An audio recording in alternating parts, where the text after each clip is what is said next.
$5,000 a year to keep our equipment safe and reliable.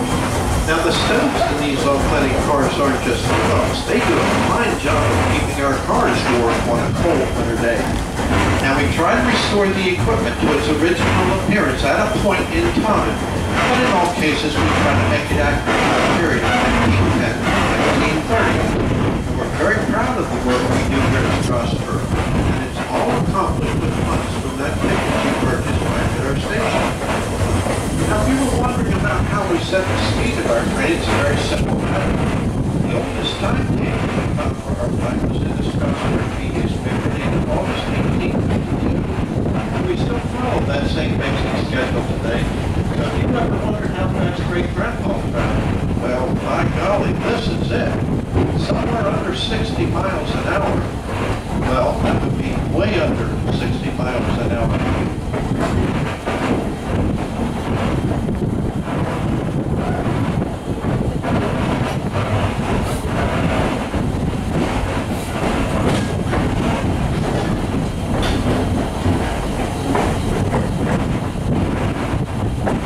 Running left-hand side of the train, those long gray buildings you see over there belong to the Strasburg Turkey Farm.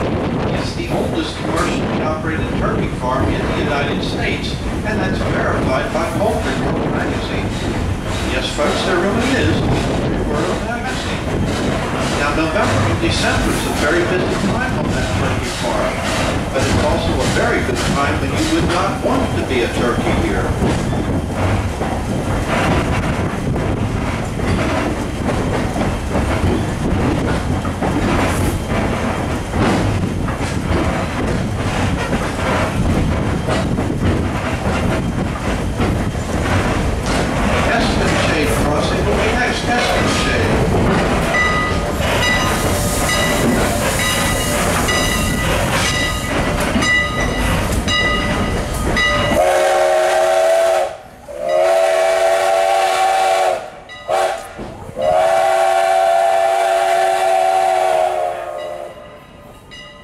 Now, this area of Lancaster County was settled in the very early 1700s.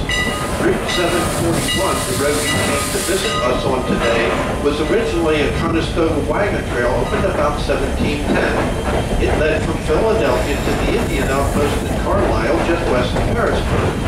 Now today, we're traveling through an area of about 20 of these old-style working Amish and Mennonite farms.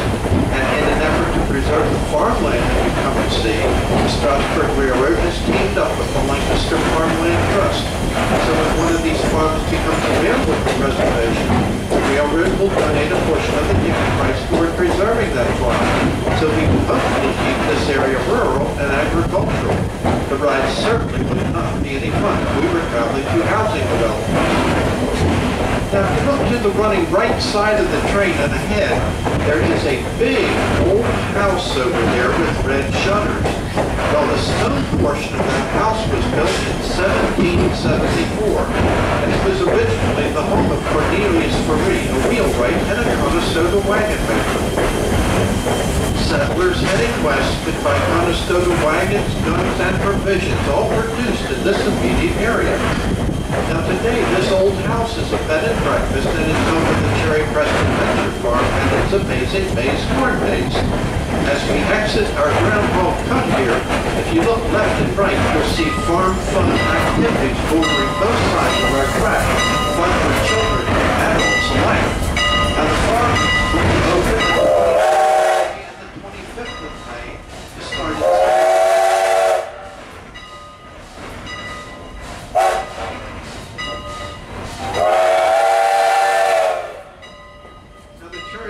Venture Farm is operated by a local farmer, and it does represent another way that local farmers are adapting farmland to preserve it in the face of ever-increasing development pressure. Now, coming up on the running left-hand side of the train, real close to our tracks, is our largest and oldest station here on the line, the Cherry Hill Station. Now, that station might look small to you, but that's because we're going by at such an extremely high rate of speed. Notice the headboard of the station says population 17 more or less. More when we arrive, and a whole lot less when we leave. Cherry Hill.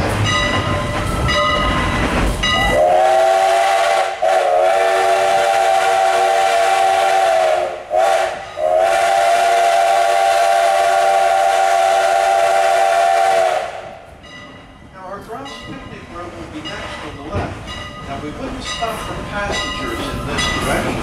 But now during the summer on weekends, we run 2 steam passenger trains here in Strasburg, and we would stop here to meet the incoming train returning to the station. This is one of the few places in the world where 2 steam passenger trains would pass each other on a regular schedule.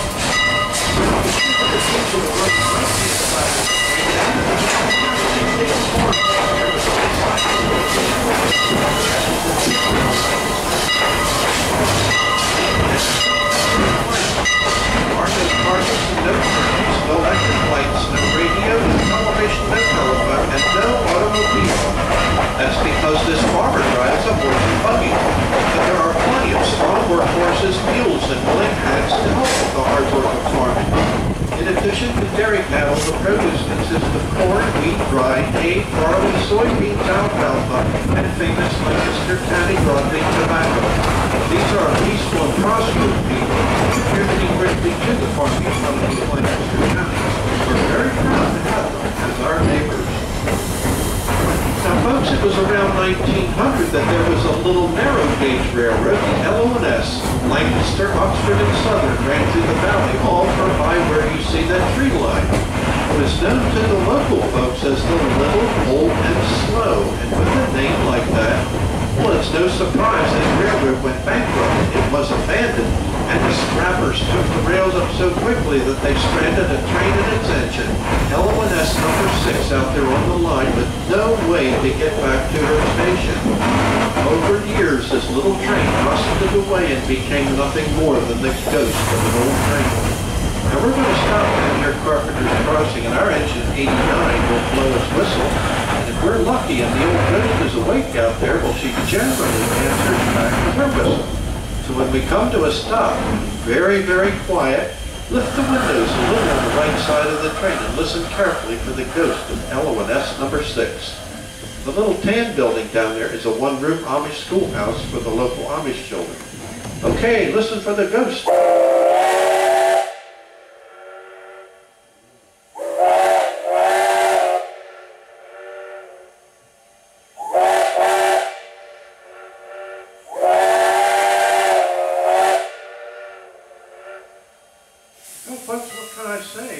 That old ghost is doing a good job, but now somebody said something about it. There we go. Folks, it's no echo. We pay that ghost $27.50 a day to sit out there and blow that whistle back at us. That makes her the highest paid employee on our railroad. Nobody has ever claimed to see the ghost, but I'll tell you, we've been doing this for years, and she's not.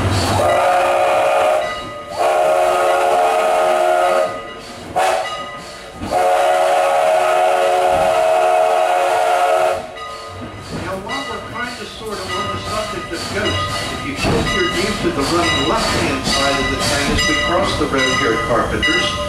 On the hill behind the low stone wall is the oldest known cemetery in Lancaster County. In it is buried Marie Ferré. Now, she was the French Huguenot who fled France in the early 1700s to escape religious persecution. She and her followers eventually made their way here to Pennsylvania.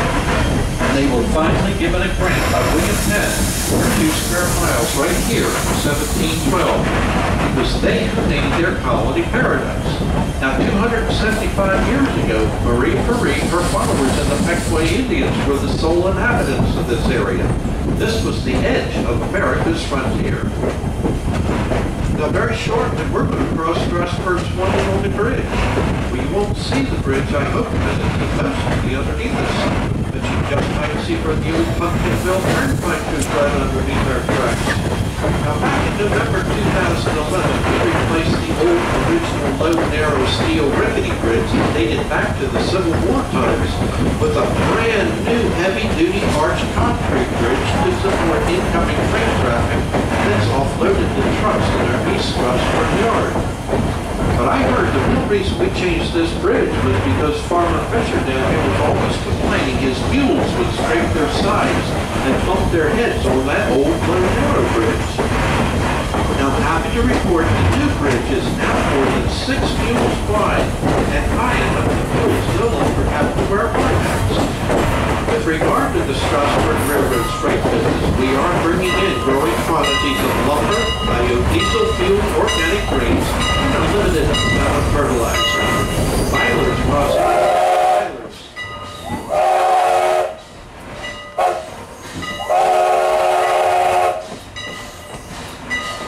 Now, for the past 4 miles, we've been traveling through part of what is commonly known as the Pennsylvania Dutch country, the fertile farmland of the plain people, called the Mennonites, the Dunkers, also known as the Brothers, and the Amish. Now, within Lancaster, there's more than 74,000 of these folks. They live a quiet, peaceful life of hard work and deep religious devotion, exactly as their forefathers did when they arrived here from Germany and Switzerland over 275 years ago. Now, nothing much has changed, really.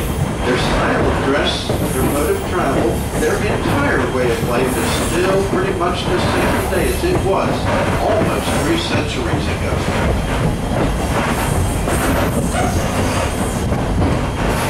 Now, 11th Place Junction at Paradise will be next. This is where the main line of the Strasburg meets the main line of Amtrak. A short distance ahead, our track will begin to curve sharply to the left as we come alongside the tracks that were once the Pennsylvania Railroad's main line between New York and Chicago. Now, this location, 11th Place Junction at Paradise, has got a lot of history to be told. It's the original route of the Philadelphia and Columbia Railroad, which became part of the mighty Pennsylvania Railroad in 1857. Now, there were more than 30 trains per day scheduled through here in 1898. 4 main line tracks remained until 1961. Now there are only 2 tracks, but these 2 tracks owned by Amtrak connecting Harrisburg and Philadelphia still provide a vital transportation link for commuters and long-distance travelers alike. Now today, 1,000 trains will pass through here daily. They don't bother to slow down. Now in early days of railroads, trains were smaller and they were pulled by horses.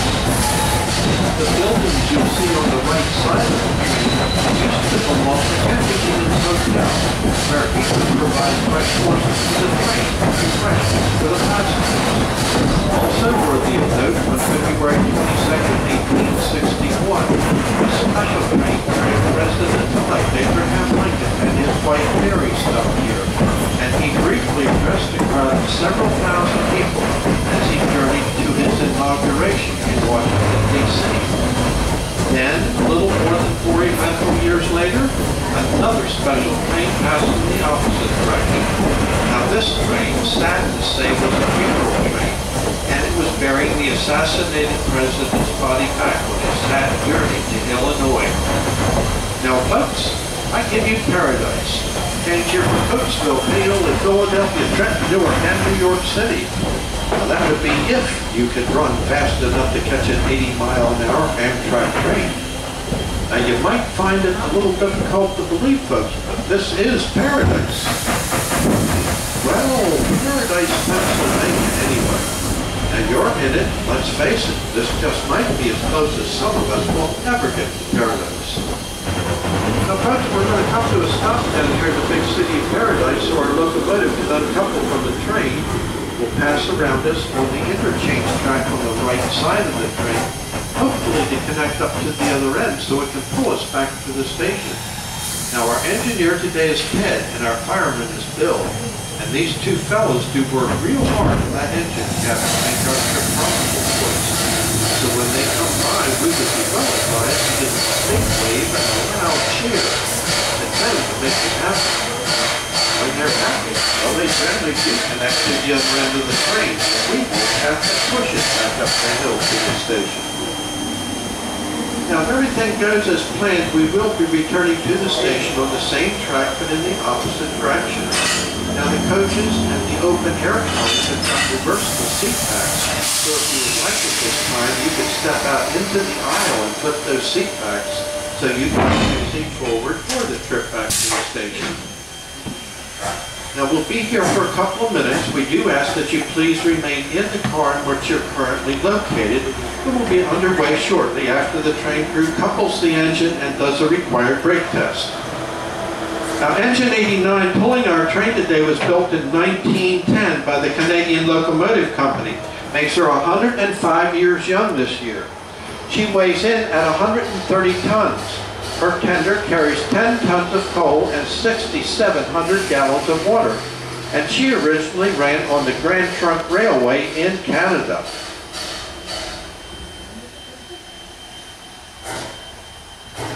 All right, folks, I see Engine 89 and our engineer and firemen are coming around the end of the train. It would be waving and shouting time.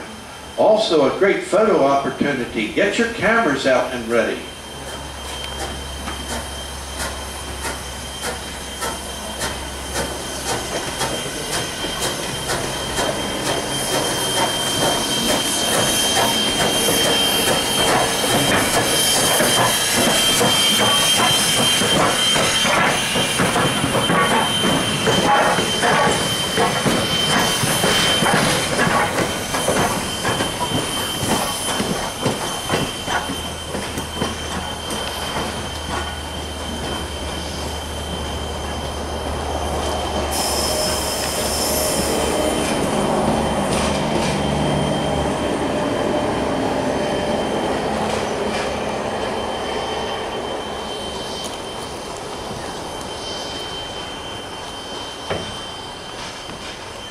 Now, the interchange track that the locomotive passed us on is used to deliver freight cars off of the main line into our East Strasburg yard.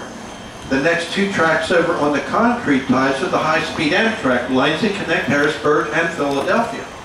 Now, Amtrak uses electric locomotives for its passenger service, and those overhead lines above the tracks supply the power for those electric locomotives.